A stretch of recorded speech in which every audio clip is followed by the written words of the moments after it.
In this video, I'm going to talk to you guys about the TLR6, the little light that could. So, I've got a little bit of experience with this light, not as much as some people out there, but I actually think this is an okay light for, the size and everything, but it's one of those things where people are going to argue, well, it's so small that it's not even relevant. Just carry a handheld, and that's all you'll need. Well, okay, but, it's always easier to have a weapon-mounted light, especially if you're fighting, and, yeah, I get that, you can train for, having a handheld light and fighting that way, and I certainly have, but if you have the opportunity and you have a good holster for it, then why not have a weapon-mounted light, right? So, with that said, the TLR6 is really that answer. So, for me, I'm pretty glad that I picked it up. You can get the one that has the laser on it, but I opted for the one without the laser because I'm not really a laser guy, so that was just my personal choice. This light is good for many different types of guns, but you got to get the light that's specifically for the type of gun that you want to put it on. So, it'll work on like XDSs, Walther PPSs, the Glocks obviously, and there are holsters out there for it. I've got my alien gear right here, which actually allows it to snap in.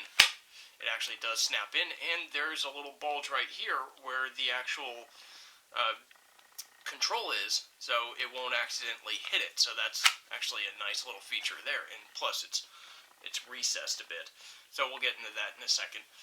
So, obviously, this thing is not going to have very many lumens compared to, like, your handheld lights or something like that, because if you take something like this, the ProTac 1L that I have, I just have a little bit of self-adhesive bandage here, but for grip and stuff, and for visibility, because in practice I have actually had a hard time finding it.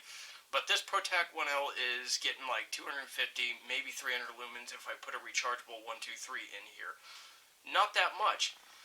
This light actually seems to actually have a better dispersion of light compared to the ProTac 1L. Now, range, not so much, but it is very wide and it is very broad. So when you're close up, it does seem to be more intense. I don't know what it is about this LED, but it seems very bright up close, whereas like with this one, I mean, it's more focused on that hot spot than this one.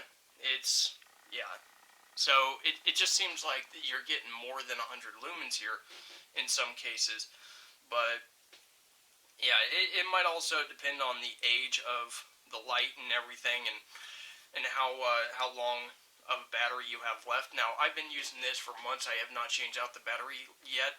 I do have extra batteries for it, but I just have not gotten around to changing it out.